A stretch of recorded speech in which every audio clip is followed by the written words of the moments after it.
김명림입니다. 먼저 이렇게 귀한 자리에 불러주신 장영건 이사장님, 김덕현 감사합니다. 오래전부터 이제 이부영 명예이사장님 또 강창현 이사장님과 이런 교육을 갖고 제가 존경해오는 또 의사의 지도자분들이셔서 몽양 기념사에서는 말씀을 많이 들었습니다. 91년에 그 몽양 영웅 전집 3권 낼 때에 그때 이제 몽양의 민주주의에 대해서 같이 논의하면서 참여한 바가 있고요. 몇 차례 학술회의 마스크 벗고 오시면 어떨까요? 교수님 마스크 벗고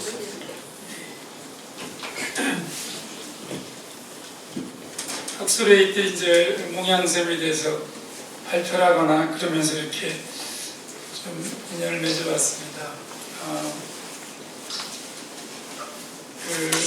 우리 사회의 민주 통일 이야기할 때에 평화를 제일 먼저 말씀해 주신 분도 아마 민주화 세대 중에는 이부영 쌤이 아니신가 싶습니다.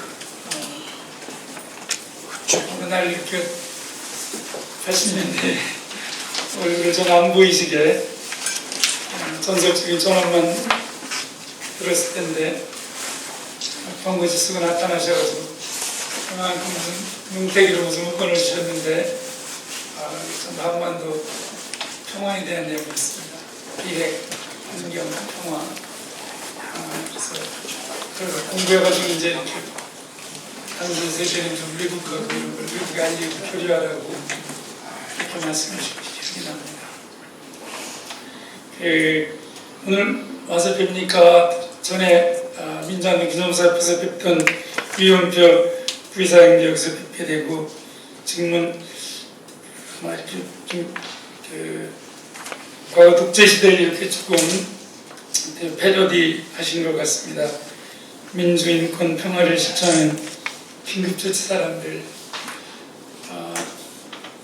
얼마 전에 이제 노벨상 위원회가 주최하는 제가 이제 김정은 도서관장을 했다는 이유로 노벨상 수상자 기념 시설 노벨상 위원회와 이제 연이 있는데 1박 2일 학술회의 주최해서 노벨상 이제 여러 분야의 학자들 여러 분야의 이제 세계 지도자들 그 중에 한 분이 말씀하시는데 긴급조치에 대해서 말씀하시는데 달라이 라마 선생이 이제 거기 참여자 중에 한 분이었는데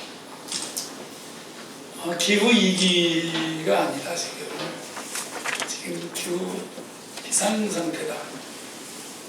그래서 우리는 긴급조치가 필요하다. 그래서 계속 말씀하시고 신체위생, 정신위생만 너무 오랫동안 이야기하다가 진짜 우리의 그 신체위생, 육체위생의 토대가 되는 지구위생, 자연위생, 행성위생에 대해서는 우리가 너무 배타적이지 않았느냐. 그래서 이제 같이 동물의 위생, 식물의 위생, 자연의 위생, 그래야 우리의 그 신체 위생도 좋아진다고 그런 말씀도 하시면서 내 상황이 위기 상황이 아니라 긴급 상황이다.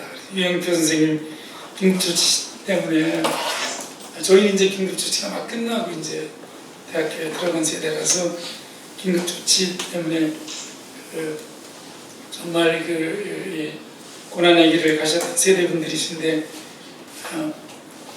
우주 전체가 이제는 좀 긴급 상황에 직면하지 않나 싶습니다. 근데 몽양 선생은 이런 걸 좀 일찍 깨달으셨던 것 같아요. 왜 일찍? 청년 시기부터 그 이른 시기부터 누구보다도 외국어에 눈을 뜨고 우리가 세계로 열려있지는 안 되겠다. 그래서 파리 평화회의가 열릴 때도 이제 살펴보겠습니다만은 과연 가서 우리가 조선민족의 대표가 참가할 수 있을지 발언권이 있을지 불투명하지만 반드시 가서 우리 의지를 전달해야 된다. 김우식 선생을 파견하는 데가 참 결정적인 역할을 하는 것도 이제 영양성이시죠. 제가 이제 지난해 강창일 이사장님, 신창기 처장님한테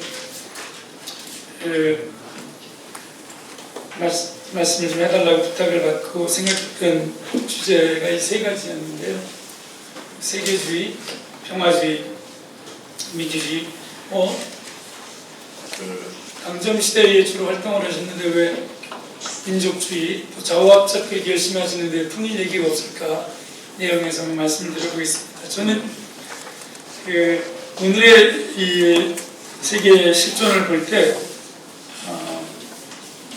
몽양이나 안중근, 이순신, 이승만 이렇게 조금 우리의 그 존재 조건을 동양이나 세계로 이렇게 봤던 분들이 지금 가장 기묘한 선각자들이 아닌가 싶습니다.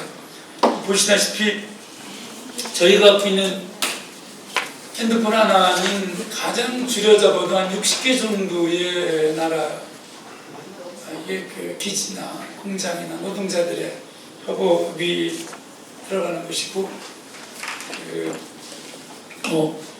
우리의 이 기후 환경은 라틴 아메리카나 아프리카의 유럽의 자동차 배기가스가 합쳐져서 우리가 마스크를 쓰게 되는 것이고, 미세먼지도 정말 머나먼 데서 어떤 한 도시의 테러가 바로 우리의 공항을 막죠.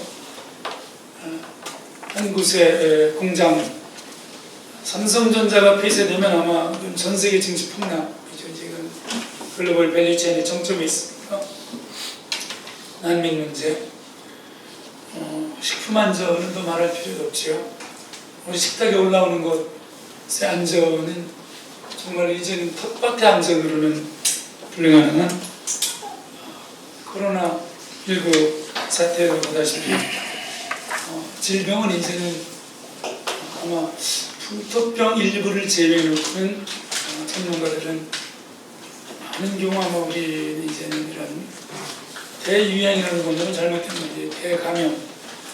대감염 사태에 직면할 것이다. 세계와 모든 나라의 문제들이 옛날엔 세계 문제였는데 이제 우리의 문제이고 나의 문제. 이때 우리는 어떤 경우에도 한국 국민을 넘어서서 인류의 문제다. 인류. 엠마누엘 칸트라는 철학자가 인간에 대한 소명보다 인간의 인류에 대한 소명을 먼저 깨달으면 얼마나 위대해질 수 있는지, 인류로서 자기의 위치를 자각할 때에 모든 행동은 완전히 바뀌죠. 영영 선생은 이거를 일찍 깨달았던 건 힘들었습니다. 다음 페이지 보시면 많은 사람들이 초연결을 이야기하고 있습니다. 저는 그렇지 않다고 오래오래 주장해왔는데 우리나라에서 이제 이런 것들이 잘 받아들이지 않았지만 외국에서는 지금은 초연결 사회가 아니라 지구화 시대가 아니고 초장벽 세계다. 월링 월드 또는 월드 월드라 그러는데요. WALLED 장벽을 쌓다.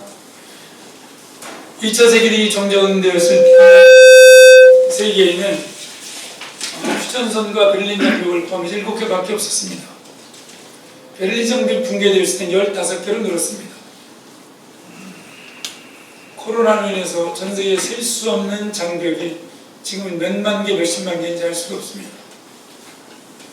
공항도 여긴 갈 수 있으면 여긴 못 가고, 병원도 여긴 갈 수 있으면 여긴 못 가고, 이제 드디어 하이퍼 월드 코로나19가 오기 전에 세계는 멕시코와 텍사스 장벽을 포함해서 15개로 늘어났죠. 77개로 늘어났습니다. 7개가 15개를 거쳐서.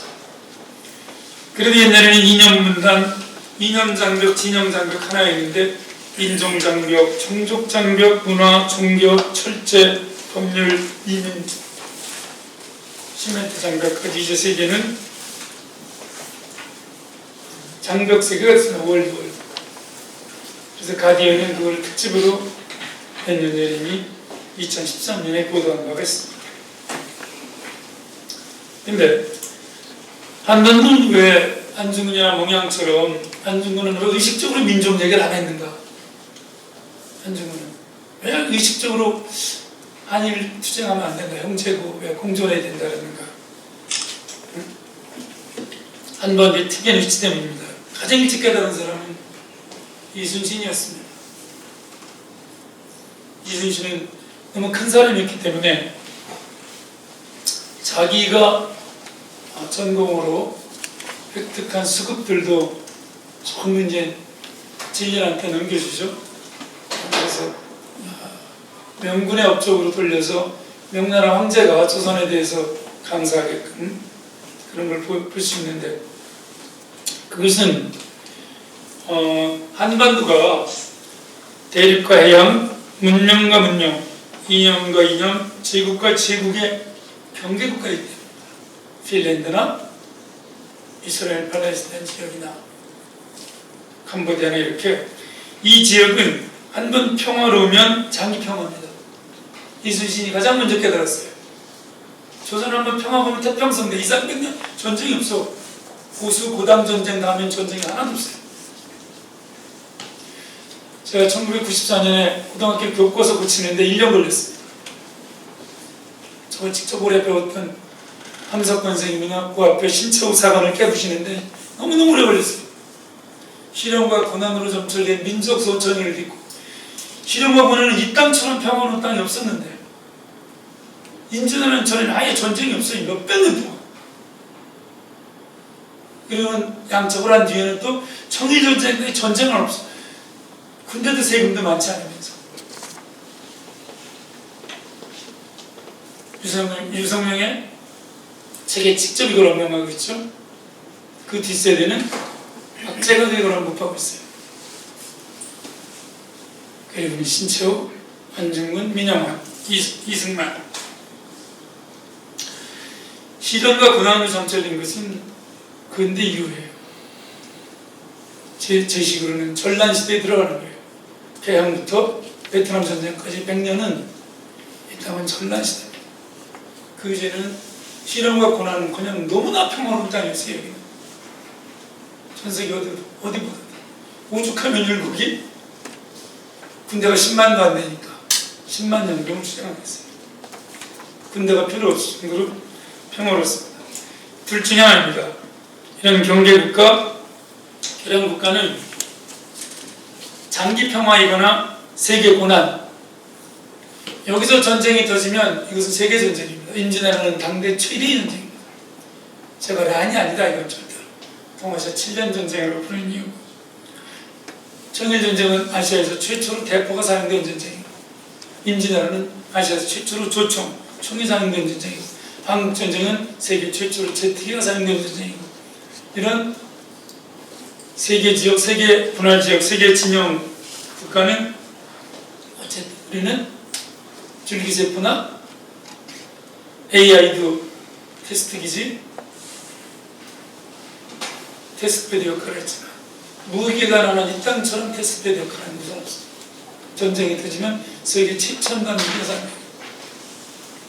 지금은 드디어 핵무기를 이 땅에 스스로 보유하고 있습니다.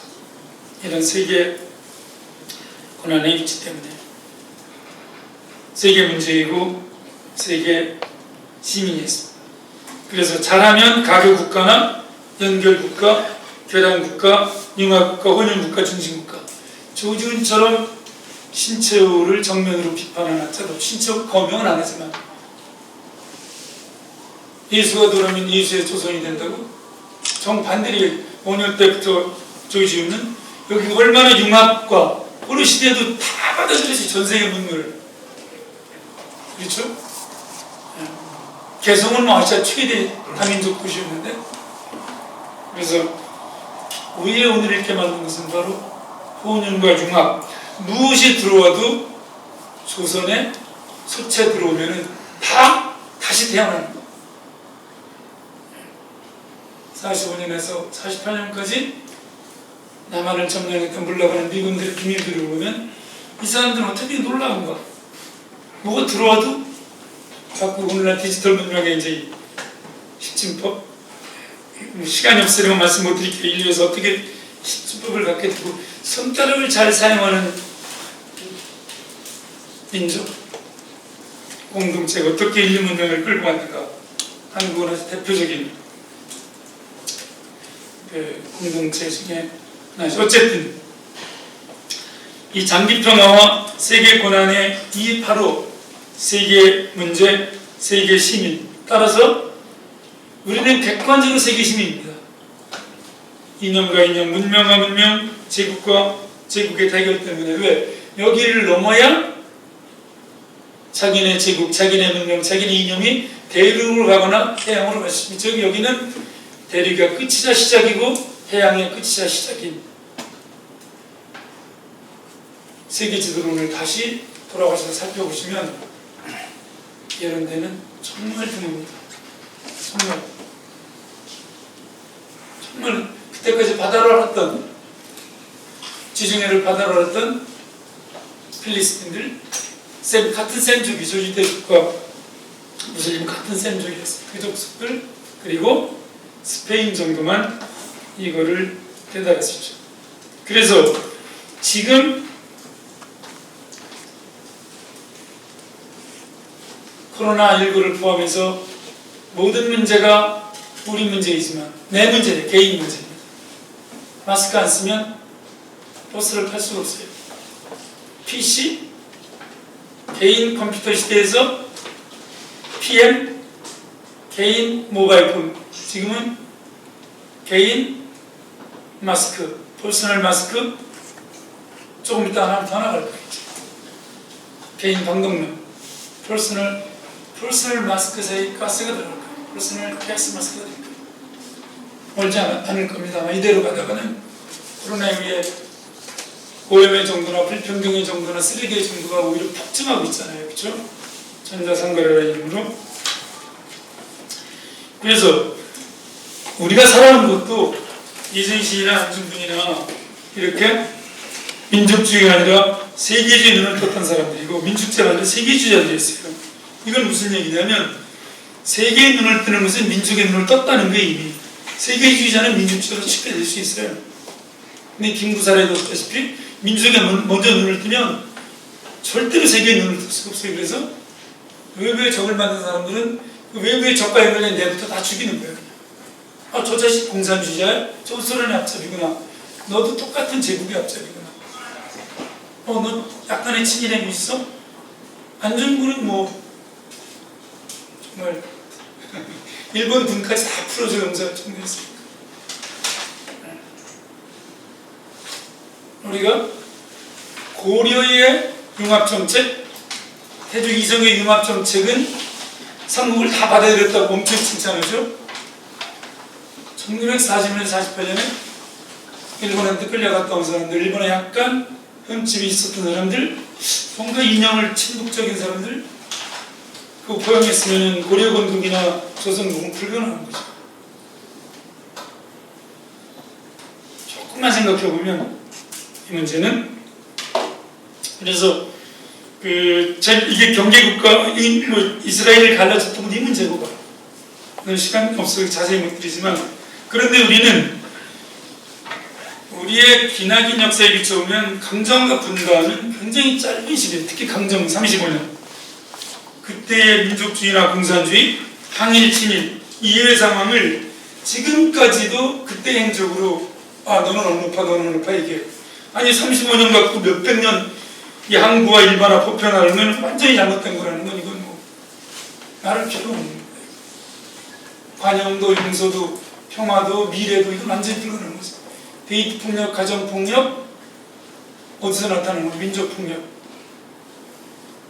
어려운 이론 하나 말씀드리면 인류 역사는 종족 간 전쟁에서 죽은 숫자는 극히 드뭅니다. 종족 내 살인과 종족 내 전쟁이 월등히 많습니다.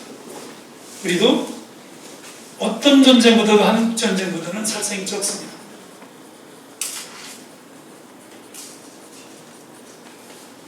좀 충격적이시겠지만 왜 데이트 폭력이 문제입니까? 가정 폭력이 인지하는 사람들. 그래서 2000년 전에 플라톤 때부터 공자 다 깨달았어요. 평화를 오려면 정치적으로 똑같거나 정치적으로 공동의 시민이거나 종교가 같으면 후천적으로 그러나 선천적으로 민족이 같냐 젠더가 같냐 하는 거는 아무 의미 없어요. 종족이 같아도 정치가 다르면 죽을 때까지 싸워요. 다른 랑 밑에 있을 때는 종족이 달라도 같은 체제면 이미 다 증명됐지만 그리스 아테네 이런 데서 싸우잖아요. 종족이 달라도 종교가 갖고 그러면 즉 정치적 시민적 형제성이 종족적 혈통적 형제성보다 압도적으로 중요합니다. 종교가 놀라셨어요. 이거 다윈이나 프로이드 같은 천재들이 이건 이미 다 밝혀냈어요. 종족 내 투쟁이 훨씬 심각. 종의 멸종은 어디서 오는 거? 대부분 종족 내 투쟁, 특히 인간은. 근데 우리는 만약에 도쿄나 워싱턴에서 대한민국 재산이 폭파되었으면 그는 선전포고로 감시됩니다. 비엔나 협정에서. 조선민주주의공화국이 우리 국민의 세금으로 지은 남북 공동연락사무소를 폭파해도 그건 그냥 민족 행위니까 뭐 그럴 수 있다? 있을 수 없는 짓인데 생명 죽은 사람 입장에서는 더 억울한 겁니다. 이거를 굉장히 일찍 깨달은 분들이 이분들이 안중근이하고 이분들이 생명은 똑같다. 물론 이분들이 기독교의 눈을 떴기 때문인지 그건 제가 좀 더 공부를 해봐야 되겠지만 그럴 수 있어요. 그건 다산도 비슷한 얘기라니까. 우리가 실제로는 식민사관, 분단사관, 흑백 이분법을 비판하면서 실제로 그걸 연구하고 있는 거예요. 연구. 연좌제 없애자라면서 실제로는 우리가 연좌제 안 받고 너는 막 누구의 자식 아니야? 나는 누구의 아들이야? 국가보안법 폐지투쟁 때 여러 번 제가 얘기했었습니다. 자녀들은 아무 죄가 없다. 그럼 다른 쪽도 마찬가지다. 그래서 이거는 보편적 세계주의나 보편적 인류주의, 보편적 인간에 대한 눈을 뜨는 것은 바로 내 옆에 다른 생각, 다른 젠더, 다른 종교, 다른 진영, 다른 정당을 인정하는 거니까 우리가 왜 어떤 조사를 하더라도 대한민국이 세계 최고의 갈등 국가냐 어떤 지표를 조사를 해도 우리는 제가 86세대한테 늘 비판하는 거 있어요. 지금 86세대이기 때문에 6070 세대는 민주지사였기 때문에 도덕성과 선비의식, 양심 특히 자기 긍휼이 있었다. 연대가. 근데 86세대는 그게 너무 좋다. 민주투사로 우선 투쟁 중심이고 반성을 잘 안 해요. 민주주의에 투쟁했지만 민주적이지 않습니다. 80년대 제가 정의를 해서 싸웠지만 지금 모든 청문회 말하면 드러나지 정의롭지 않습니다.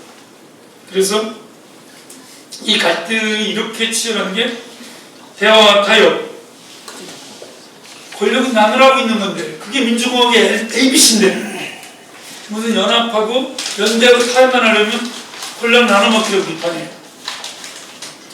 20 연합 때 김대중 대통령하고 가장 많이 토론하는 거예요. 나중에 저희들이 논리를 만들어드렸어요. 연합은 이따가 다 말씀드릴 거예요. 다른 나라들 분단을 안 같은 나라 연합은 본당하고 하는 겁니다. 잔당하고 하는 게 아니라. 김기대 선생님 막 그거에 대해서 이제 비판하고 있을 때 같이 밤새 토론할 때요. 저는 다릅니다, 생각이. 아니 그러면 영국도 스웨덴도 독일도 다 자유주의 정당, 진보 정당은 연립하지 않고 단독 집권은 단 한 번도 없는 거예요. 이 긴 국제의 역사, 이 분단의 역사에서 단독 집권이 안 되는데 연립연합 말고 어떻게 집권을 할 수 있다는 얘기입니까? 바로 동선 시절에도 DJ를 넘거나 즉 DJ를 극복하거나 DJ와 같이 가거나 이미 3당 때는 둘 중에 말고 다른 길이 있습니까? 그 당시 노무현 의원님하고 토론할 때 DJ를 넘거나 DJ랑 같이 가는 거 그럼 정치를 안 하면 됩니다. 계속 운동을 하면 되는데 정치를 할 때는 권력을 통해서 조합적 득대 말씀드렸습니다. 바로. 그래서 저는 대화와 타협, 연립과 연대, 평화와 공존의 지도자가 1945년에서 48년 못지않게 지금 절실하다. 근데 우리는 어떠한 노선을 좋아하면 이거는 꼭 들어주셨으면 감사하겠습니다. 어떤 사람을 좋아해요. 그래서 그 사람을 좋아하다 보면 그 사람이 싫어하는 사람, 그 사람을 비판하는 사람들은 받아들이질 않아요. 우리는 실제로는 겉으로는 가치를 얘기하고 속으로는 인물주의야. 그러니까 문재인을 한번 좋아하면 문재인을 비판했거나 문재인과 촉진 사람들을 내가 받아들이면 내가 전향하는 거고 내가 배신자가 되는 거라 받아들일 수가 없어요. 그걸 넘은 게 말씀드리지만 한중은 영원형이에요. 영원형의 미국과 나는 비밀 기록을 보면 놀라운 얘기가 참 많아요. 영원형생 공개되지 않은 바랍니다. 그래서 저는 과연 세계 시민은 국가 시민이 될 수 있지만 국가 시민은 꼭 세계 시민이 어렵다. 인류에는 동포를 끌어낼 수 있지만 동포는 꼭 인류와 같이 가진 않아요. 소크라테스가 당신 어느 나라 시민이냐? 절대로 나는 아테네 시민이라는 얘기를 하지 않잖아요. 죽을 때까지. 나는 세계 시민이다. 거기 있는 사람들 다 그전 사람들이 난 아테네 시민이라는 얘기를 하잖아요. 나는 로마 시민 얘기를 하잖아. 나는 세계 시민이다. 다 근데 우리 같은 경우는 대표적으로 이제 여기 쓴 이분들인데 특히 안중근 영훈형 같은 경우는 뭐 대표적이죠. 제가 이 영훈형생 이 사진을 여기 몇 가지 이제 이렇게 쭉 선생님 쭉 그냥 보여드려도 될 것 같은데 저는 영훈형생에 대해서 좀 일찍 들었습니다. 굉장히 일찍. 그 선친이 4년 동안 현장 강제징용을 당하셔서 그 영등포에서 이제 생활하실 때에 오늘 저희가 오다 보면 바로 여기가 그터입니다. 여기 10m도 안 떨어진 여기가 조선 건국군에 건넨 영훈형생이 출직하셨던 44년에 거기 이제 들려서 왔는데요. 건전을 조식하실 때에 굉장히 영등포를 많이 들리실 때요. 영등포를 영훈형생이 그때 아마 몇 차례 뵙고 연설도 들으셨던 모양이에요. 그래서 이제 지난달에 97세를 이제 소천을 하셨는데 선지께서 이제 늘 그 말씀을 하셨어요.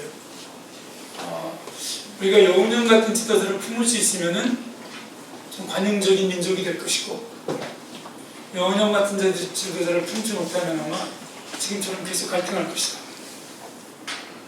서로 옳다 그러면서 그래서 그때 이분이 해주시는 말씀이 계속 같이 가야 된다. 6명, 7명만 함께 가야 된다. 그 말씀을 이렇게 많이 해주셔서 굉장히 아마 인상적이셨던 것 같아요. 그렇게 말씀하시기가 쉽지 않은데 제가 가장 좋아하는 사진은 지금 그 처장님 올리신 마지막 이 사진인데요. 이 사진은 한 지도자의 뭐랄까 눈빛을 보면 슬픔도 있고 그리고 또 이 고난도 있지만 또 다른 한편에서는 원숙한 지혜, 이분의 얼굴 어디에서도 저는 강팍함 같은 게 참 젊을 때부터 이분 얼굴 어디를 봐도 강팍함 같은 게 보이지 않아가지고 정말 좋습니다. 그 다음 페이지가 이제 제가 말씀드린 겁니다. 우리는 애국주의와 민족주의를 같은 거로 보지만 인류 역사는 전혀 다르고 이론적으로 다릅니다. 드디어 이제 조선민주주의공화국은 우리 민족제일주의, 김일성, 김정일 민족제일주의를 공식적으로 폐기했어요. 김정일 시대는 우리 국가제일주의를 내세우면서 어떤 공식 문건에서도 대외 선전물에서는 우리 민족제일주의를 여전히 쓰지만 내부 문건 우리 국가제일주의 이제 민족에서 국가로. 그 전에도 참 역설인데요. 시간이 없지만 이 말씀을 꼭 드려야 될 텐데요. 단체를 포함해서 공산주의자들이 임시정부의 파벌청이 아무리 미워도 그렇지 3.1운동의 산물인데 대한, 한, 민국, 한국, 대한민국 죽을 때까지 안 써. 그걸 못 쓰게 하려고 일제가 일부러 천황의 치고로 조선총독부를 만들고 너희들은 조선민족이고 조선반도고 조선어 조선을 줬는데 3.1운동 직후인데 조선공산당, 조선혁명, 조선어, 조선민족, 조선뭐 드디어 나중에 만들 때에도 조선민주인민공화국, 조선인민군, 조선해방, 조선민족을 얘기해요. 하나를 못 쓰게 일부러 일본이 준 게 조선인데 바로 이거예요. 민족은 사랑하지만 국가로서의 대한민국이나 한국은 단죄도 임정에 그렇게 감독까지 했는데 임정 나온 뒤로는 한국이나 한족이라는 얘기가 아예 쓰질 않아요. 대한민국은 더 안 써. 대한민국이 너무 싫으니까 애국주의 없는 민족주의라고 부르는 겁니다. 그걸 이런 식으로 겉으로는 같은 것 같지만 완전히 다른 거예요. 이 민족이 독립을 해도 제대로 하면 같이 안 가겠다. 제대로 나랑 생각이 다르니까 제대로. 그래서 다시 말씀드리지만 종족이 다른 쪽하고 A와 B의 투쟁을 설정하는 사람들은 내부터 똑같아요. 나랑 생각이 다르면 절대 그 투쟁 대상이지 타도 대상이지 연립과 공존할 수 없어요. 제가 공산주의야 우리가 김구 선생 행적을 잘 알다시피 자격을 보내서 죽이지. 48년에는 남북협상을 얘기했지만 그것도 뭐 끝까지 김일성 안 받으려고 했잖아요. 김일 무서우면 소련이 받아라 그늘고 이용해야 네가 전소선 중앙정부가 되고 남조선은 기회를 활용해서 확 바꾸지. 김일성 절대로 안 맞고요. 자기를 죽이려고 했거든요. 김일성은 김구는 자객 6명을 보내가지고 김일성을 죽이려고 했어. 46년까지 임정 법통을 인정 안 하고 이것들이 닥치 찬성하니까. 아와 비어 민족이 어딨어? 민족이 소련의 앞자리인데. 그래서 조선민주共和国의 초기 문건들은 이승만, 김구, 반등파 타도하자는 문건은 없어요. 항상 김구, 이승만, 반등파 타도하자지. 권력이 들어가면 아와 비하는 민족 내부에서도 이렇게 되는 것이죠. 저는 조금 전에 말씀드렸습니다만 개인 누구를 좋아하고 안 좋아하는 것은 저는 조금 극복을 하려고 노력하는 사람입니다. 그런 가치가 아닙니다. 그래서 여운형 선생도 정말 존경하는 여운형 선생이 김구와 박헌영에 대해서 미국하고 나눈 비밀 대화를 보면 속마음이 다 드러나 있어요. 이분이 얼마나 민족과 이념을 초월해가지고 인간 자체에 대해서 정말 존경하고 존중하는 거예요.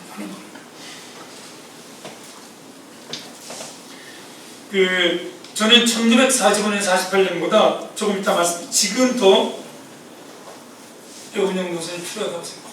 국제 조건도 인식하고 민족 현실도 깨닫고 애국주의도 알면서 민족주의도 알고 국제 노선, 국제주의를 여기에 결합시키려고 해요.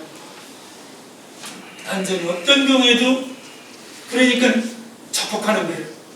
대한민국을 끌어안을 수 없으니까 무정부주의로 가는 거예요. 이거 인정했다가는 민족주의에서 갑자기 무정부주의로 가는 거예요. 그 이론적으로 단재 선생은 일관성이 있습니다. 저는 안중근 선생하고 단재 선생은 답사를 거의 다 했기 때문에 그분들이 돌아가신 여순강부터 해서 안중근 선생은 사격 연습 선바이크 자꾸 학생들 데리고 답사를 했었습니다. 이제 구체적으로 하나씩 보겠습니다. 여운형은 놀랍습니다. 제가 그 연령대에 그렇게 세계를 끌어낼 수가 싶을 정도로 윌슨의 민족자기주의가 이것이 무엇인가를 너무 정통으로 깨달아요. 이게 진짜 민족자격이냐? 응? 이게 또 다른 한계가 있는 것은 아닌가?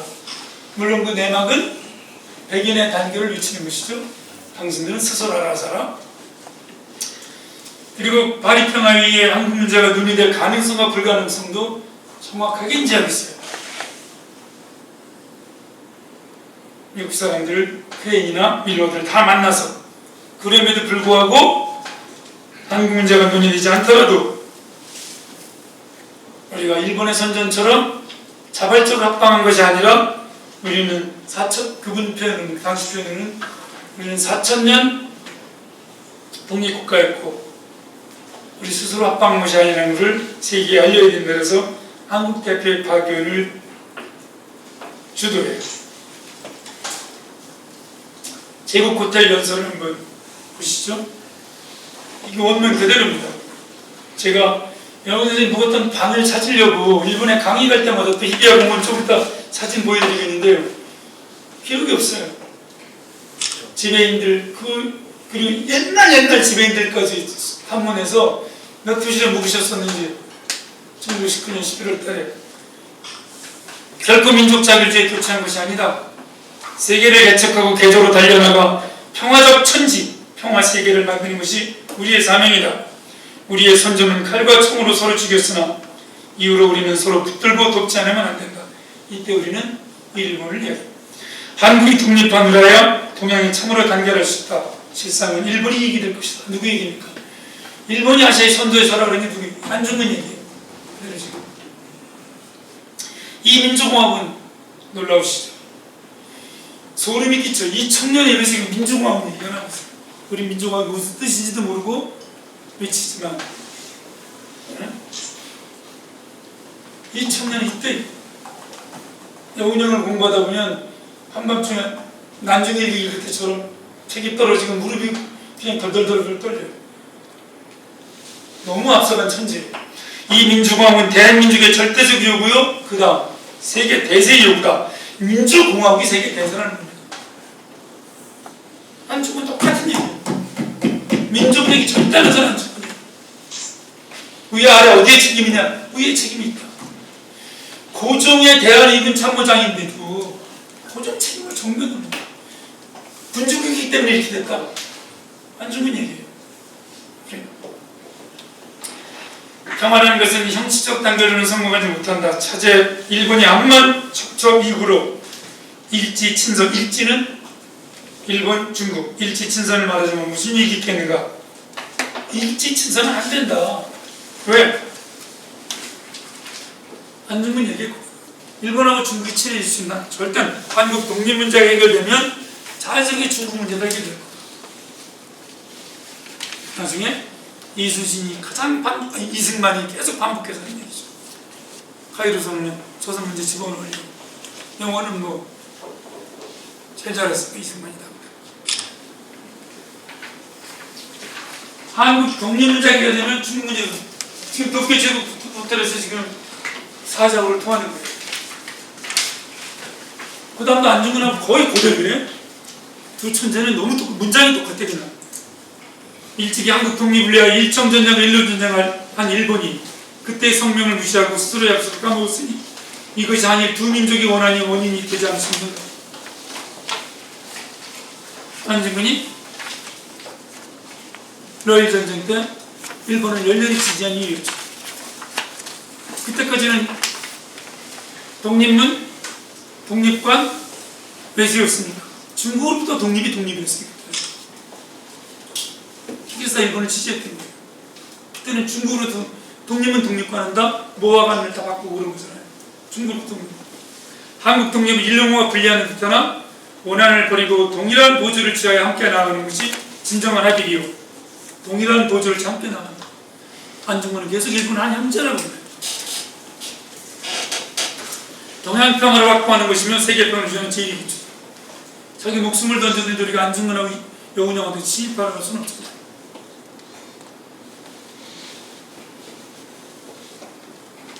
동양 평화를 확보하는 것이면 세계, 이거 보세요. 한국 독립을 일본을 위하는 것이면 동시에 동양 평화를 확보하는 것이 세계 평화를 제1의 기초다. 경계국가 위치를 완전히 깨달은 거예요. 이순신처럼. 일본 중국 사이 너네들 일본 중국 좋아질 수 없다. 여기 식민지로 만들어가지고 여기 독립시키지 않으면 파리 평화일 때 김규식이 사자를 통하는 거예요. 동양 평화, 세계 평화의 제1의 기초가 한국 독립이에요. 우리는 꼭 전쟁을 가야 평화를 얻을 수 있는가? 간디는 열심히 읽지만 영웅은 안식적입니다.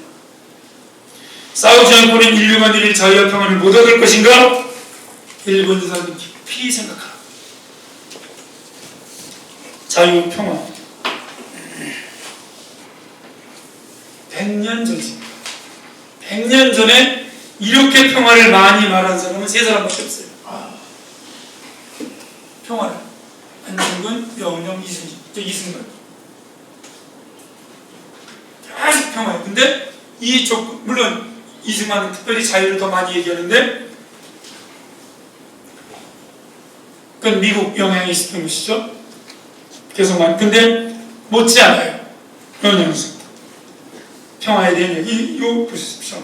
동양 평화와 세계 평화, 그리고 인간의 자유까지도 싸우지 않고 얻을 수 있다. 일본이 다 그렇게 생각합니다. 연설 다음에 한 회담한 내용, 이거는 뭐 버전이 몇 가지가 있어서 그 명훈영 전집에 있는 것도 약간 내용이 틀려요. 이 회담 내용이. 근데 전집에 하나를 택했습니다. 조선의 독립은 단순히 조선인의 독립에만 국한된 문제가 아니라 조선, 일본, 중국 등의 동양 전체와 나아가서는 전 세계의 화합, 불화, 쟁부장의 분기점을 이루는 문제다. 이순신이 진리는 않다는 얘기예요. 이순신이 진리는 않다는 얘기예요. 걔네들이 얼마나 그때부터 조선을 불안시키려고 했습니까? 이승만, 김일성은 이해할래야 도저히 할 수 없어요. 조금 다 다른 나라 보시다시피. 이 나라가 어떤 나라인데 1592년, 1598년 전쟁 때부터 청일전쟁, 러일전쟁 한두 번 분할시키려고 했습니다. 그리고 이승만은 역사를 다 알고 있는 거예요. 공부를 해서. 1945년에 이승만은 서울에 아니라 평양을 갔어요. 평양을 가서 김일성을 만나요. 소련을 만나요. 김구는 1948년에 평양을 갔어. 그건 다 끝난 뒤에요. 이승만한테 패배한 뒤에. 저희는 비밀기록을 다 보니까 1948년 하면 안 돼. 1946년에 김일성을 죽이려고 했었던 그때 가야 되는 거예요. 그때 김구는. 그때는 죽이려고 인정 지지 안 한다. 공산주의는 다 죽여야 된다 그랬습니다. 김구. 명훈영은 그때는 이미 합작해야 된다. 45년, 40년. 반딱 돼도.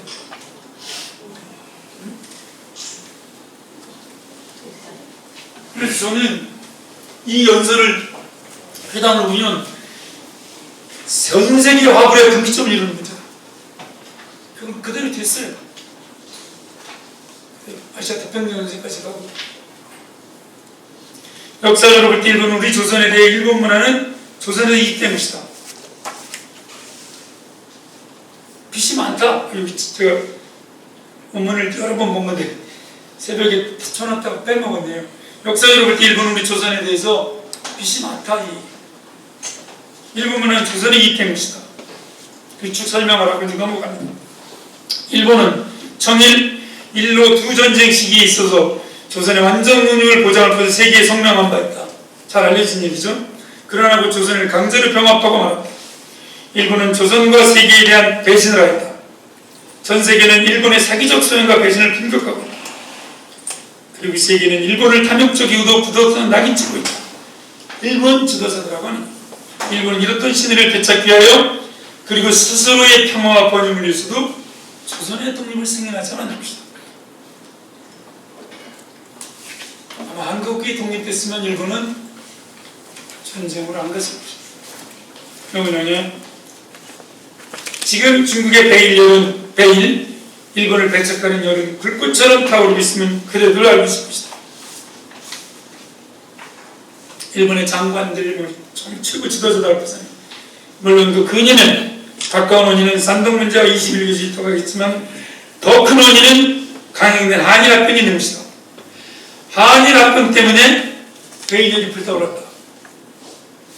안중근이 일찍 얘기했다. 당시 이대로 가다가는 한중은 하나가 될 거다.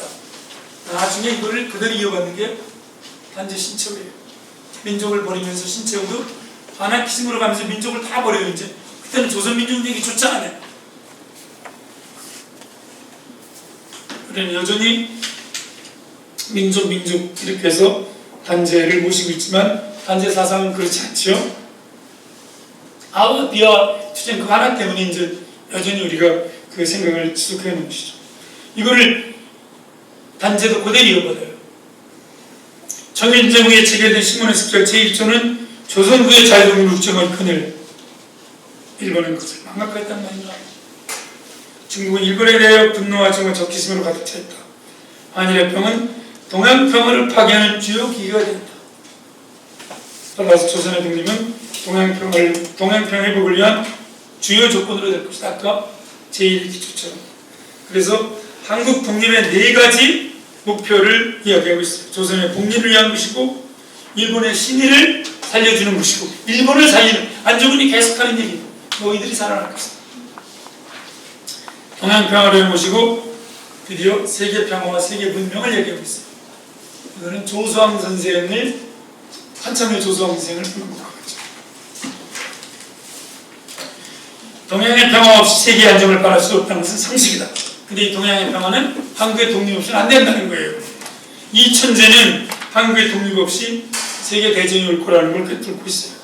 잠자는 중국은 세계 열강의 세력적 증초로서 화쟁의 집산지가 될 것이다. 일본과 중국의 불화가 지속된다면 세계는 또다시 전쟁의 화중에서 상멸을 면치 못할 것인데, 1차 세계대전을 보고서 2차 세계를 얘기하고 있는 거예요. 제가 한국전쟁은 통일폭력이다, 내전이 아니다 이거는. 한국전쟁은 3차 세계대전에 올 때 왜곡해서 금방 알아듣죠. 왜? 1차 세계대전보다 한국전쟁은 훨씬 많은 나라가 참전했어요. 한국전쟁은 80국가가 넘어요. 대한민국과 조선민주공화국을 위해서 참전한 거죠. 대한민국에서 참전한 국가 숫자는 60개가 월등히 그때 유엔의 연극이 몇 개입니까? 90개 조금 넘을 때예요. 전 세계 여기에 병력을 보낸 나라가 여러 나라, 물자 지원, 의료 지원 셀 수가 없어요. 깜짝 놀란 거예요.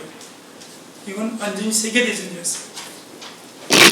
1차 세계대전의 본질을 알았던 영웅은 이대로 가다가는 세계가 상멸을 면치 못할 거다. 일본과 중국의 불화가 지속된다면. 근데 이 둔내배들, 둔하다, 머리 위에 이쯤에 내일을 투시 못하는 둔내배들이 어째서 한일평화군 이를 강행할 수 있었던가. 조선농민이 같이 연세적 그대로입니다.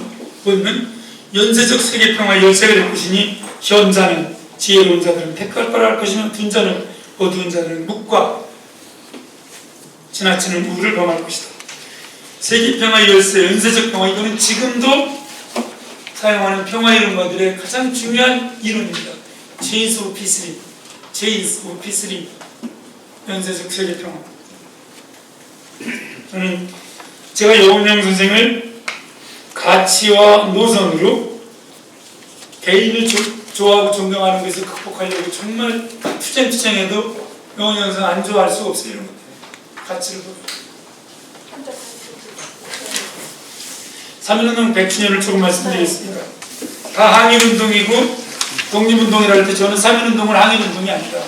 독립운동이 아니고 평화운동이고 세계운동이고 세계 시민운동이고 주권회복 광복운동이다. 우리 이미 주권이 있었기 때문에. 파리평화에 처음 가서 하는 얘기가 그거예요. 주권을 돌려달라고 했어. 그래서 광복군인 것이고, 우리가 라틴 아메리카나 아프리카처럼 국가가 없던 나라가 아니고 우리 이쁜 나라, 이것은 독립국이었어요. 이미. 그걸 그냥 찾는. 그래서 독립운동이라고 안 쓰는 분이 많아. 이런 거. 독립기념관 좀 다 바꿔야 된다는 거예요.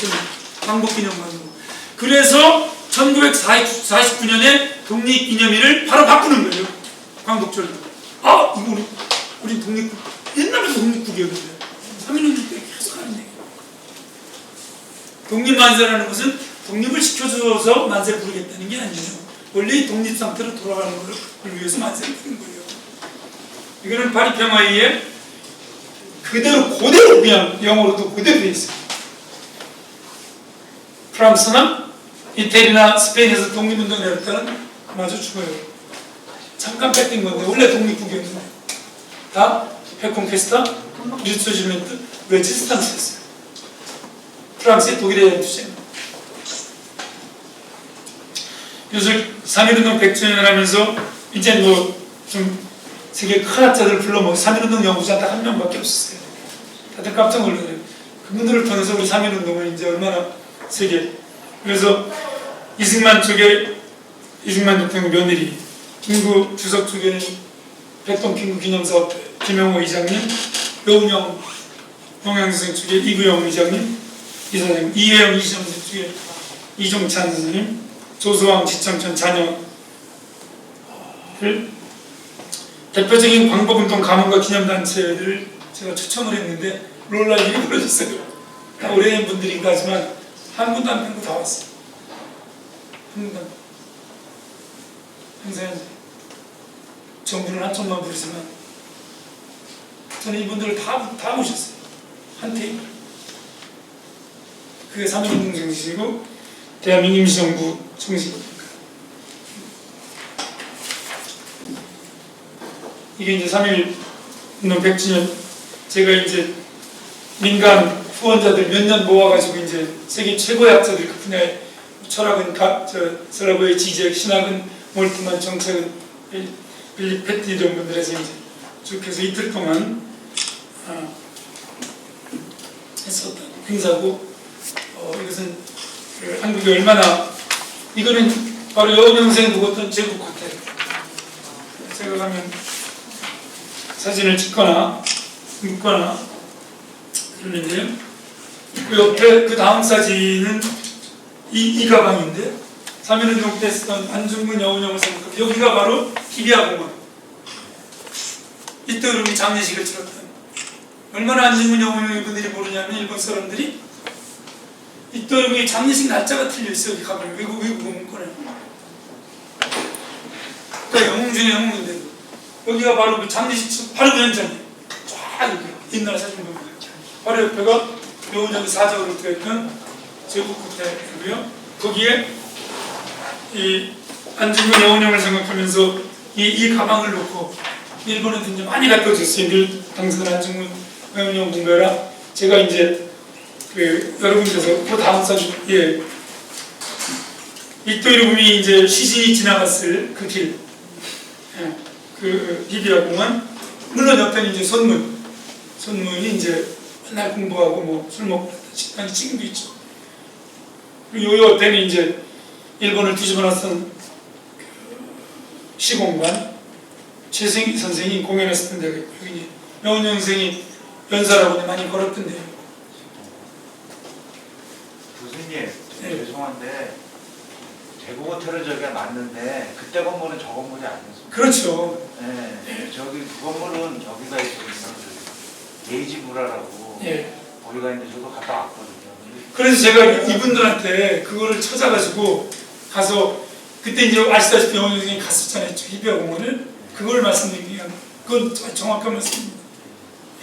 옛날 그걸 아까 그 옛날 지배인들한테 여쭤봤던 겁니다. 아무 기록이 없더라고요. 그 다음 거가 이제 요게 이제 그냥 제가 꽃 한 송이 놓고 그냥 이렇게 묵념을 했었던 그겁니다. 그 3.1운동 100주년 회의를 끝내고 이제 그 회의록을 넣고 이제 해방으로 넘어가겠습니다. 저는 이제 그 3.1운동과 그 강점시대 광복운동 때의 여운형생을 저렇게 이제 두 개의 연설을 이렇게 살펴봤는데요. 크게 바뀌지 않았더라고요. 세계성과 주체성, 국제주의와 민족주의 또는 애국주의를 결합하시려 봤던 그것은 제가 첫 번째는 이제 이 해방집회 첫 연설부터 그 현실을 고려한 조건에서 이상을 추구하자 이 말씀을 계속 반복하셨잖아요. 그래서 해방의 기쁨을 마음껏 누리되 방종하거나 함부로 날뛰지 말자. 저는 그때 우리가 여운형 선생이 일제랑 접촉해서 받아낼 수 있었던 것에 대해서 어느 정도만 동의를 해줬으면 전국동맹 건국준비회의에서 인공으로 이어지는 인공 아직 가기 직전이었죠. 그때는 그게 조금 수용이 되시지 않았을까. 강대국의 발언권이 막강하려는 것 의심의 적 없다 말씀하시는 거죠. 그러면서도 우리 민족의 치열한 독립적인 깃들을 잊으면 안 된다. 해방은 왔지만 독립국 건설의 의미와 책임은 전적으로 우리가 크게 달려있다. 그 다음에 세 개의 사태를 보면서 한번 말씀을 드려보겠습니다. 탁지 문제, 미소공의 저하업자. 저는 탁지 문제를 볼 때 지금도 저는 뭐 다른 나라를 공부를 좀 해보면 이따가 보시겠지만 저는 탁지를 받아들였어야 된다고 보는 사람입니다. 저는 그리고 여운형 선생도 당시에 소련 군정, 미군정 만난 걸 보면 미군정의 공식 정책이었으니까 해방부터 일제시대부터. 그래서 탁지를 받아들이는 게 아니라 민주주의 임시정부 수립을 받아들였어야 되는데 문제는 내부 문제는 이것이 공산주의자들이 받아들였다는 거예요. 그것이 미국의 정책이 아니라 소련의 정책을 알려지면서 강력하게 이승만, 김구 진영에서 반탁으로 강력히 돌아서면서 그때부터는 이제 찬탁은 친공, 반민족, 친북이 돼버렸던 거예요. 좌파가 되는 거예요. 그리고 반탁이 친미, 우파, 친대한민국 뒤집어져 버린 거예요. 그래서 저는 상당히 이거를 교원형생 이거를 어느 한쪽을 선택하지 않지 않습니까? 우리가 알다시피 신중하게 고민하다가 반탁 의사를 표시했지만 그러나 과연 찬탁 없이 미소협조 없이 임시정부 수립 독립이 가능한 거에 대해서 강력한 회의를 품고 있죠. 이거는 미소가 일본을 패퇴시키기 때문에. 그래서 그 당시 미군정 간부들이 이 여운형과 나눈 기록을 보면 민족주의적 열정과 국제주의적 이성 사이에 이 몽양 선생이 고뇌하고 있는 것을 그들이 이야기하고 있는 것을 볼 수 있습니다.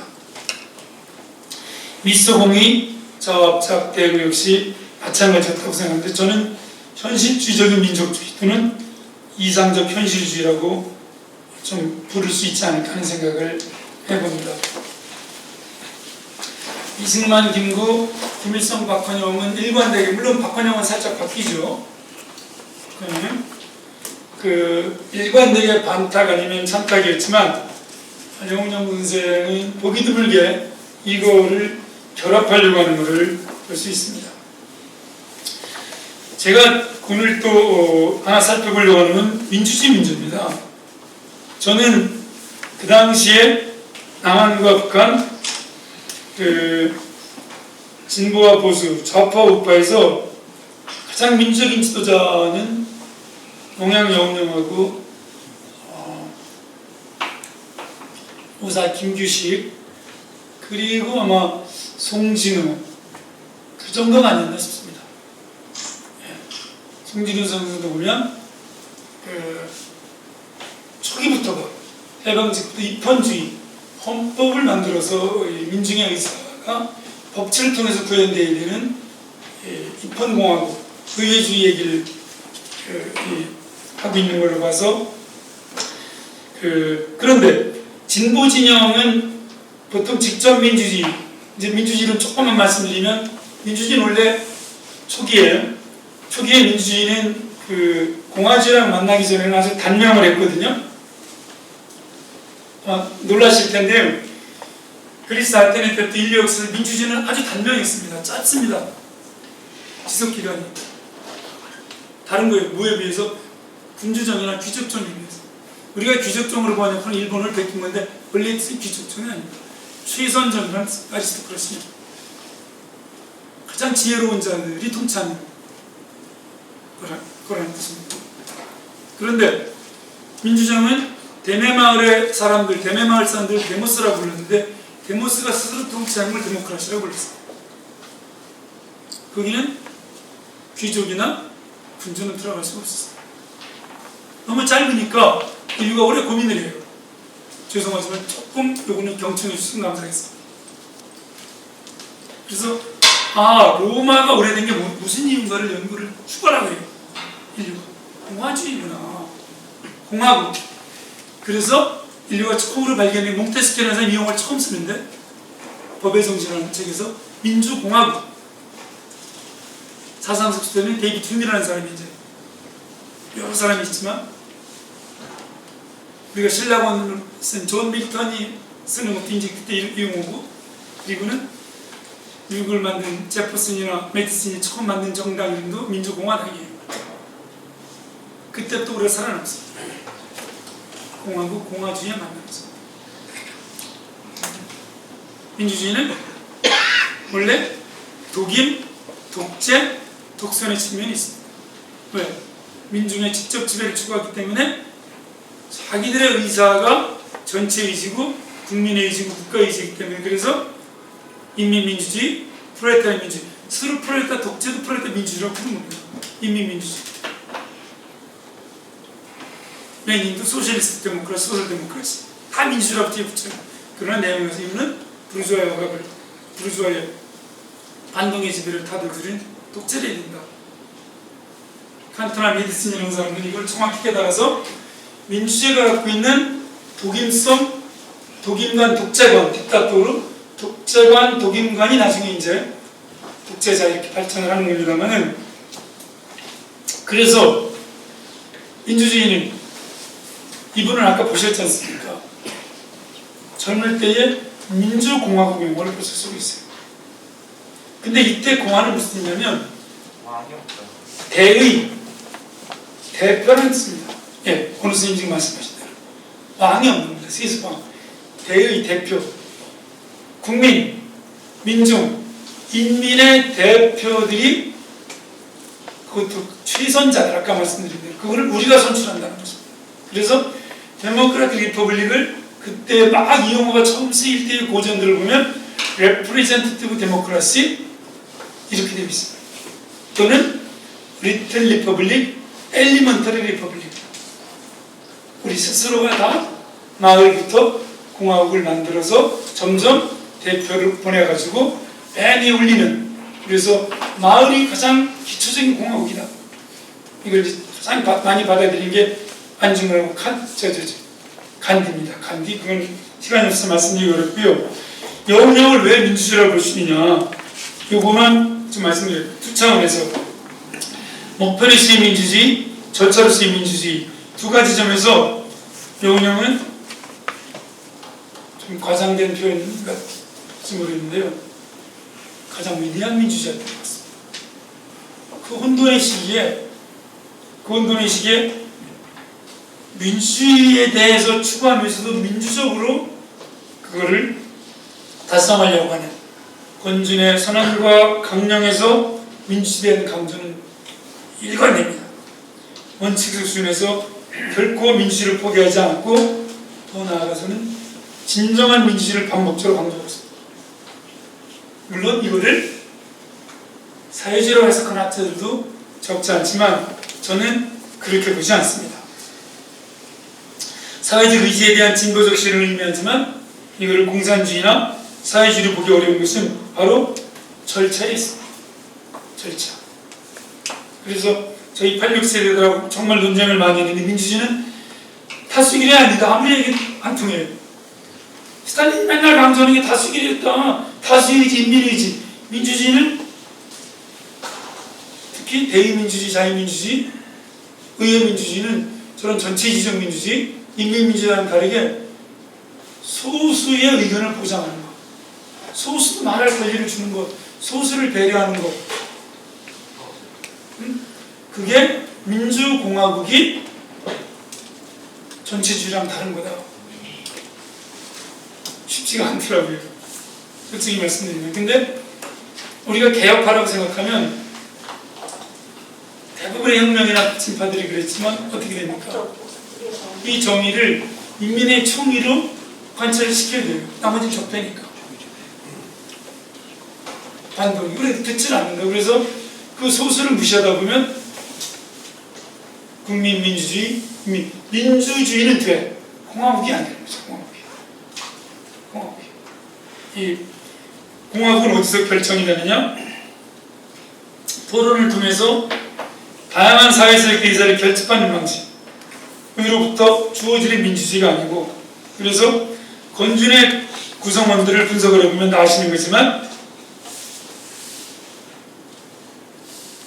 친일파를 제외하고는 공산주의부터 민족주의자까지, 좌파부터 우파까지 광복운동 세력, 독립운동 세력이 전부 망라되어 있어요. 그리고 어떤 한 조직도 독점적 헤게모니를 가질 수 없도록, 그러니까 사실은 건준을 보면 건준 자체가 좌합적인 것이죠. 좌합. 그게 깨져나가면서 46, 7년에 좌합적 좌우연합을 시작하지만 미군정의 이니스트 그룹, 사실 이미 건준은 좌우 공존을 갖고 추구하고 있었다는 것을 알 수 있을 것 같습니다. 그리고 또 다른 한편에서 이것이 이제 영운형 정치 한계이기도 한데, 파벌 투쟁이나 헤게모니 투쟁을 집요하게 추구하지 않은 그 당시 지도자들 누구와도 다른 점이 같습니다. 합의의 과정을 굉장히 중시한다. 민주주의의 가치뿐만 아니라 민주주의의 과정, 절차성을 동시에 중시해서 좌우적 치전칙, 박헌영 계열과의 이견이나 노선 갈등 이런 것들도 다 과정을 중시하는 영운형, 영양영운형의 그 정치 철학, 정치 행태에 들어있지 않는가. 저는 우리가 선거로 뽑힌 민주정부들이 선거주의에 충실하면서 이 과정이나 절차에 좀 부족할 때, 우리는 이미 정의파다, 우리 민주파다, 이럴 때에 영웅의 선생을 좀 많이 공부했을 것 같을까 싶습니다. 그 다음에 재밌는 것이 이 소련과 미국의 문건들이 보여주는 점입니다. 46년의 문건들을 보면 미국과 소련 모두 이승만과 김일성에 대한 대안적 지도자로, 물론 소련은 이게 실패한 직후 이제 김일성을 박헌영하고 불러들여서 이제 지도자로 낙점을 하지만, 그 전에 소련도 여운형을 임시정부의 수반으로 고려하고, 미국도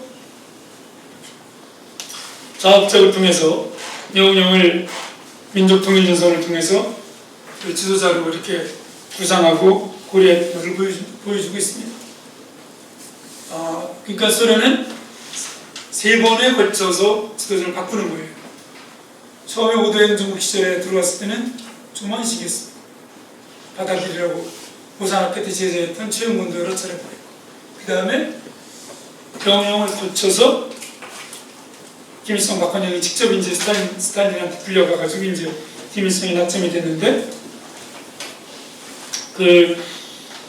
요게 굉장히 중요한 1차 미소 공동연회 전후로 미소가 아직 완전히 미소공이 결렬 분단으로 가기 직전에 마지막으로 합의하려고 했던 지도자가 여운형이었죠. 여운형이면 좌파나 우파, 남한과 북한, 그때 국제정세에 비춰가서 미국과 소련도 수용할 수 있는 지도자였던 것. 아마 4배, 4배가 됐을 거라고 봅니다. 조금 이따 보시다시피 핀란드나 오스트리아는 우리보다 훨씬 나쁜 조건인데도 전쟁을 고사하고 분단도 되지 않았거든요. 왜 내부의 관용이나 연대리분들이 중시했었는지 분명히 보여지는 것 같습니다. 그래서 저는 이렇게 생각합니다. 마무리를 지으면 다른 사례 조금 말씀드리기 전에 3.1운동부터 한국전쟁 전까지 두 분단 국가의 건국 전후까지 가장 대표적인 국제주의자인 동시에 민족주의자였다. 그리고 여운형에 대한 미소의 공동 대안 모습, 저추구 북한의 김일성의 불만한 접촉에 비추어 저는 명운영 노선이 사실상 분단을 막을 수 있는 마지막 기회이자 대안이 아니었나. 저는 미수가 공동으로 대안으로 모색했던 것은 이때 명운이 물론 겉으로는 1945년 때 문서들을 보면 대부분 다 이승만을 뭐 인공도 이승만 추대하고 뭐 그는 그때 명망성 때문에 그럼에도 불구하고 소련은 이승만의 그런 헤게모니 인정하면서도 그 반동성 때문에 일제시대 기록을 보면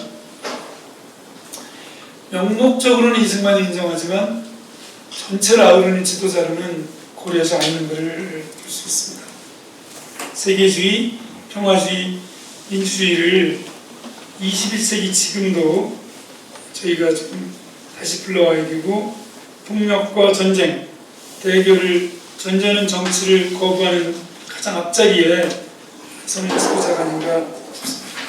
다른 나라 사례를 조금 보시고 그래야 이제 명령이 이해가 되니까요. 그 전후에 연합점령 또는 분할점령을 당한 국가들이 11개가 있었습니다. 이른바 Allied Control Commission 에 의해서 점령됐던 얄타회담과 포츠담 회담에 의해서 점령되었던 국가들이 이렇게 7개 나라입니다. 근데 보시다시피 독일을 빼고는 한 나라도 분단이 안 됐습니다. 이태리가 분단이 안 된 것 경악할 일이었죠. 점령국가인데 핀란드, 오스트리아도 분단이 안 됐습니다. 분단이 안 됐을 뿐만 아니라 민주주의도 지속했고 전쟁도 안 치렀어요. 예. 오스트리아는 4국 점령 상태였고 우리보다 훨씬 나쁜 상태였습니다.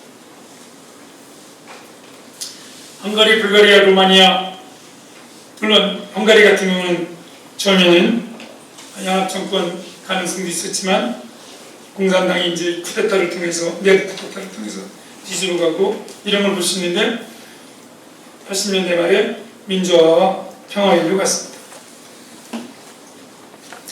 이태리, 핀란드, 오스트리아, 독일은 뒤에 조금 말씀드려보겠습니다. 이제 이 네 나라들이 이른바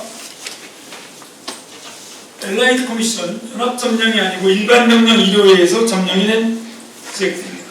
1945년 8월 10일에서 11일 사이에 만들어진 일반 명령, 일본, 중국, 베트남, 한국입니다. 일본은 전체에서는 졌지만 종전을 포함하는 전후처를 포함한 전쟁에서는 지지 않았습니다. 어제는 이기를 그러고 필리츠상 받은 카나짜도 있지만 왜? 개인 천황도 살렸을 뿐만 아니라 제도 천황제도 살려냈고 무엇보다도 점령국가로 일본은 분단이 되어 있습니다. 다시는 전쟁을 못 일으키게. 천황제 살려내고 분단이 안 된 대신에 받아들인 게 그렇죠. 평화헌법 부전. 평화헌법은 부전조약이기 때문에 일본 국민은 개정할 권한이 없습니다. 저건 국제약속입니다. 전쟁을 하지 않겠다.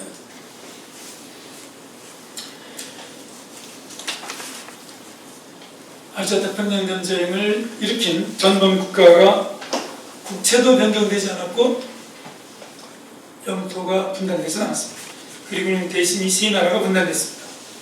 중국, 베트남, 한국. 일반 명령 1호의 지도를 보면 조금 복잡하지만 그러나 중국과 베트남은 그래도 사실상의 통일을 이루었습니다. 전쟁은 물론 베트남 전쟁은 성격이 다릅니다만 한반도만 분단도 됐고 전쟁을 치렀는데 또 분단이 된 유일한 나라입니다. 그리고 이제는 핵무기까지 개발해서 아직도 외국 군대 부추근에 있고 다시 전쟁이 터지면 여기나마 핵무기의 테스트베드가 될 겁니다. 제트기, 대포, 조총처럼 그리고 그 전쟁은 아마겟돈 전쟁이 될 겁니다. 지금의 두 한국의 전쟁 기술, 무기 수준, 그리고 경제 수준의 비춰볼 때예요. 평화와 연대, 공존에 관한 최악의 사례이죠. 우리가 반도체의 세계 표준을 이뤘고 경제와 방역 두 개를 합치면 지금 뭐 아무리 여러 지표를 봐도 5등이하로 내려가지 않는 이런 성취를 자랑하고 몇 가지 배터리나 이런 거 제표준을 이야기하지만 평화나 공존에 관한 위험한 상태인 거죠. 독일을 보실까요? 독일은 1940년부터 지금까지 단 한 번도 연립 정부가 아닌 적이 없습니다. 놀랍습니다. 100% 연립. 그런데 우리는 특히 이거를 이야기를 잘 안 해요. 이거를. 프란트가 연정을 했었던 키징거는 나치 출신, 나치 그 부국장. 결코 낮은 자리가 우리를 치면, 물론 이때는 우리는 친일파 청산이 독일에 비하면 압도적으로 잘 됐었던 거죠. 그렇죠? 여기 다 장관들이 전부 우글우글 했어, 그냥. 절반 갖고. 프란트가 놀래가지고 강릉에 들어갔다. 오른쪽, 왼쪽 다 그냥 나치 출신이니까. 수상까지. 연정 없이 프란트가 그들의 사과와 나치 청산이 가능했을까요? 유럽 통합이? 3인당이 둘로 쪼개질 뻔했잖아요. 연정하려고. 모르겠습니다. 제가 정의감이 약해서 그런지 저는 내가 정의롭다고 생각하고 절대로 정치적으로 다른 쪽 인정 안 하는 세력들 여러 번 적봉조치되고지만 부패나 적폐를 보면은 여기는 내부의 연립을 통해서 동도 같은 메시지 줍니다. 아, 저렇게 갈등이 적고 연립을 하고 복지를 하니까 통일이 돼도 우리들도 살아남겠구나 인생을 줍니다. 대한민국이 통일됐을 때 좌파 우파 다른 이념을 간 이 안에서도 보수 진보가 이렇게 서로 청산 못해서 난리인데 저는 이때 동독의 마지막 총리 3명을 다 인터뷰를 했어요. 고래 오르팔 태칙 국가안보보좌관도 인터뷰를 해요. 어디까지 용인할 것인가 가장 마지막 쟁점이었습니다. 동독 지도부를. 대한민국의 남남 갈등 상태에서 통일협상은 저는 허구라고 생각합니다. 저런 걸 보면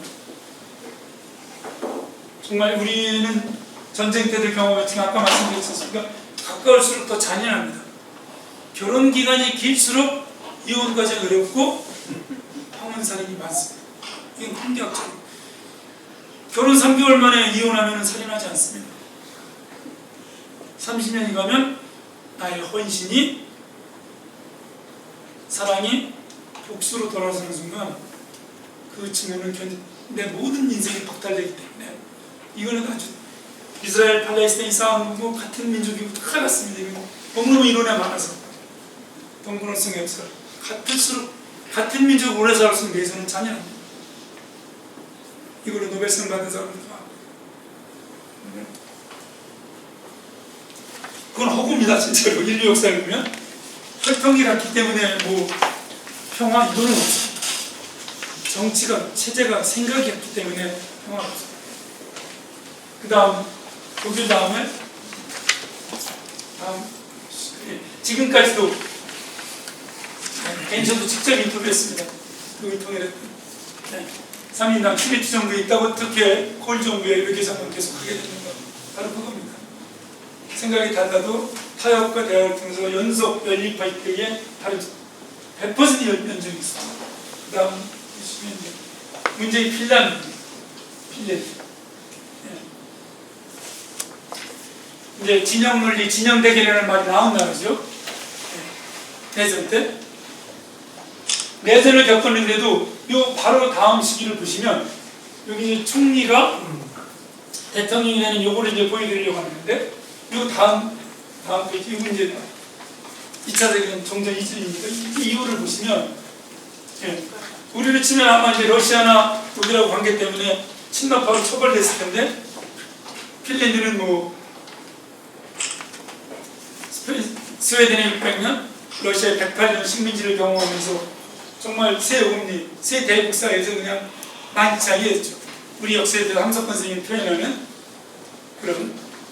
근데 그 나라를 알아야 된다니 이 사람을 아예 레겐트로 국가의 원수를 이렇게 모셔요. 저하고 같이. 우리 같은 처형이 있을 거예요. 러시아 호위 장교를 여기 있거든요. 러시아 점령 시기에. 근데 나치를 견제해야 되니까 그걸 용서하는 거예요. 나치를 견제했어야 돼. 이 사람이 와야지. 이게 지금 독일이 또 부활하면 어떻게 되냐. 80대 가면서 총리를 하죠. 물러나니까 대통령이 돼요. 케코넨이 이게 80키 노선을 만든 사람이에요. 스우멘이나 핀란드죠. 핀란드에서 유명한 거죠. 민주주의, 경제, 복지, 교육 이거는 서구 의회주의와 자본주의를 가지만 안보는 소련의 침략을 막기 위해서 친노 정책으로 간다. 그 틀을 놓은 사람. 바로 옆나라입니다. 더 충격적인 말씀 드릴까요? 원래 발트 4국이었어요. 핀란드는 핀족 아닙니까? 동양에 사는 족속이에요. 핀족하고 발트 4국이에요. 지금 누가 발트 4국으로 불러요? 아니 지리적으로 언어, 문화, 혈통 다 동양이에요. 근데 지금은 다 뭘로 불러요? 스칸디나비아어로 불리지. 스칸디나비아. 복지의 표준, 교육의 표준.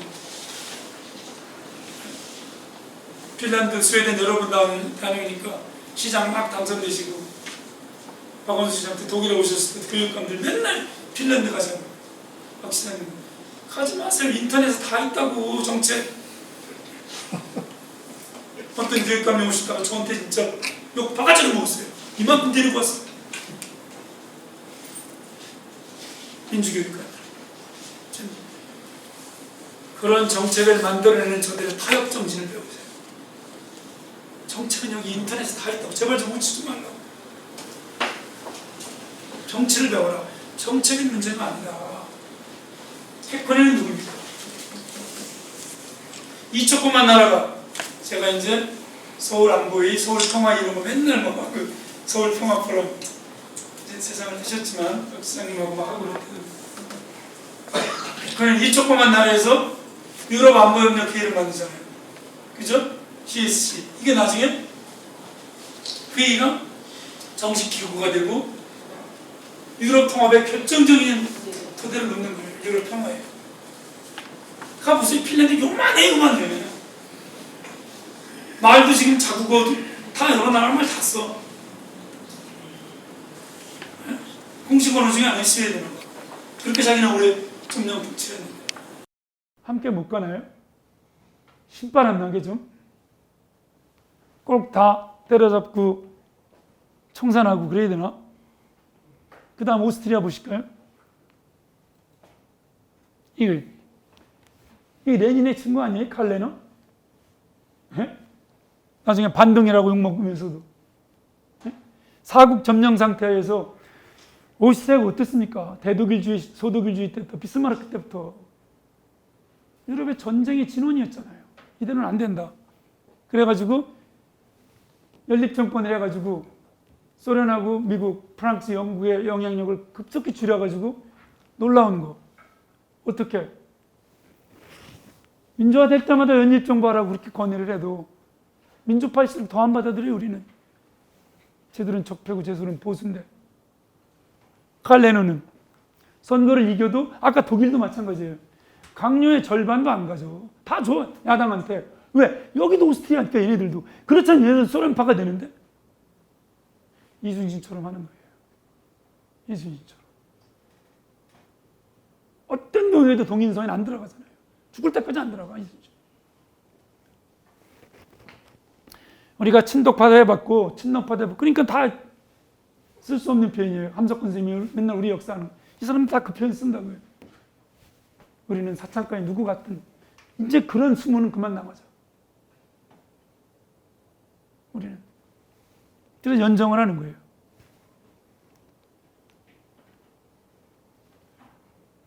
오스트리아 말로 이제 통합정부라고 불렀는데요. 한 번도 그거를 요 짧은 시기에 요 결정적인 시기에 이 결정적인 시기에 딱 만들어 놓는 거예요. 그래 탁 신탁통치 받아들이고 55년에 완전 독립하고 이른바 오스트리아 모델 황금의 오스트리아, 골든 오스트리아 그 조그만 나라가 그걸 만드는 거죠. 다 이거 위대한 지도자들이에요. 레오폴드 슈글리, 요세프 클라우스.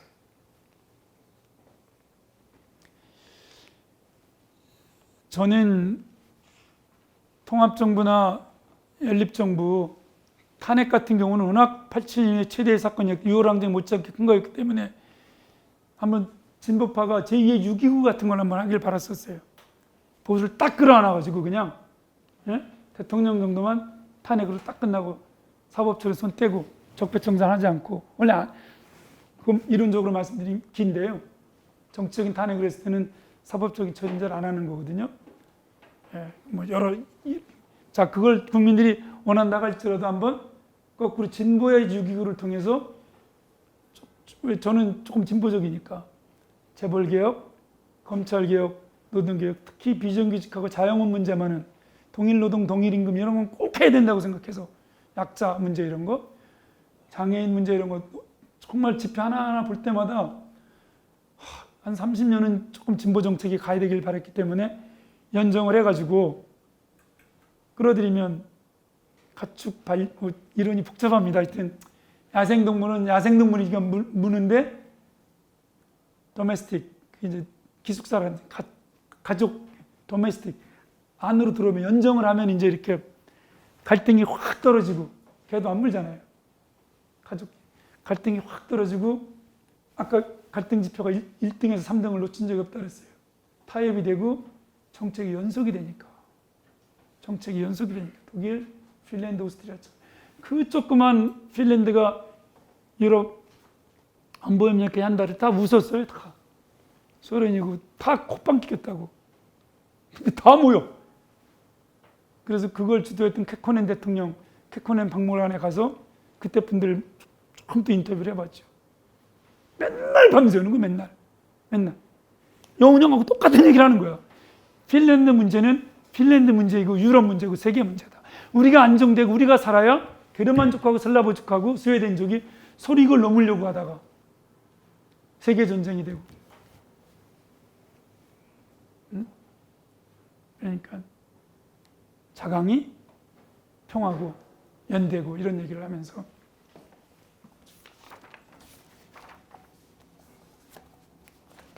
거의 다 말씀드린 것 같습니다. 오스트리아하고, 이게 이제 만네르하임, 오늘 핀란드를 만든 레겐트로 추대되는 만네르하임 박물관입니다. 그래서 여기 가가지고 이제 여운형, 안중근 이렇게 우리의 자존이 우리가 쓰는 것이 동양평화고 세계평화다. 핀란드처럼 뭐 이스라엘, 팔레스타인이 평화로우면 중동이 평화롭고 세계가 평화롭죠. 똑같은 겁니다. 아시아에서는 한반도입니다. 여운형은 20대에 그거를 꿰뚫었더라고요. 그 다음이 빌리 브란트. 보시다시피 이렇게 검소해요. 참 문학기념관이나 대통령기념관 이런 갈 때마다 괴로운데 너무 검소하니까 이들은 참 노벨 문학상 받은 분들 요만한 돌 하나잖아요. 못 찾잖아요. 가서 도시에 없잖아. 큰 기념관이. 우리는 그냥 소설 2-3개만 히트쳐도 그냥 뭐 문학기념관이 너무 커서. 참. 이 브란트 여기 가서도 계속 떠오르는 게 여운형 선생님. 약간 흠집이 있는 친일파들, 조금 그 계급 낮고 이런 사람들 그 친일파로 딱 규정해야 될지. 참 조봉암 선생 서훈 때 앞에 정부부터 앞에 정부까지 힘들었습니다. 그러니까 안 되잖아요. 식량영단 이사 뭐 조금 내시고 뭐 이런 거. 그래서 진보 보수 학자들, 양쪽 정부에 계셨던 분들한테 한번 보수는 조봉암 선생을 인정하고 진보는 인천 김성수를 인정해서 그 정도는 한번 해보자. 근데 양쪽 누구도 변절자가 되기 싫으니까 이쪽에서 야 우리 인천 끌어들이자 얘기를 못하는 거야. 여기서 이쪽에서도 야 우리 이제 조봉암 빨갱이 아니야, 그 얘기를 못하는 거예요. 왜? 나는 여전히 내 진영에서 공고한 투사해야 되고 나는 정의의 그런 거니까. 그런 분들한테 뭐 브란트 같은 경우는 이건 완전 역적이지 그냥. 나치의 선전 담당 부국장 출신 키징거랑 연정을 했으니 우리 같으면 아마 영훈 형처럼 총살당했을 거예요.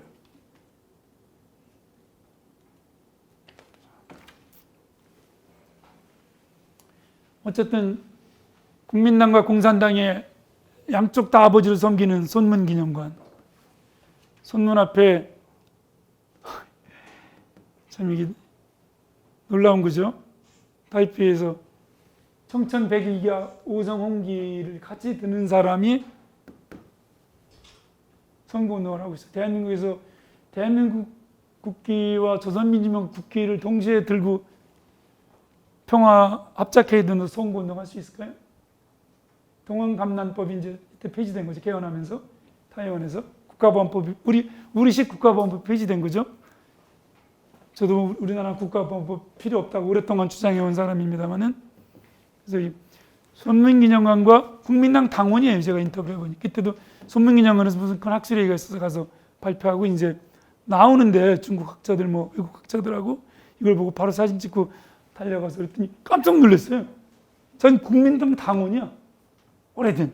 그런데도 이 얘기를 하고 그 옆에 이제 민진당원하고 뭐 토론다고 그러는 걸 봤는데 오성홍이랑 청천백일기 같이. 그래서 마지막 이걸 보면서 이 훈장은 대통령이 드린 거지만 아마 역사가 한반도가 좀 더 평화로워지고 평화공존을 장기공존을 해서 통일이 됐을 때 영원현 선생한테 역사와 후대들이 대통령보다도 위대한 훈장을 드리지 않을까 싶습니다. 제일 부족한 말씀은 이걸로 마치도록 하겠습니다. 감사합니다.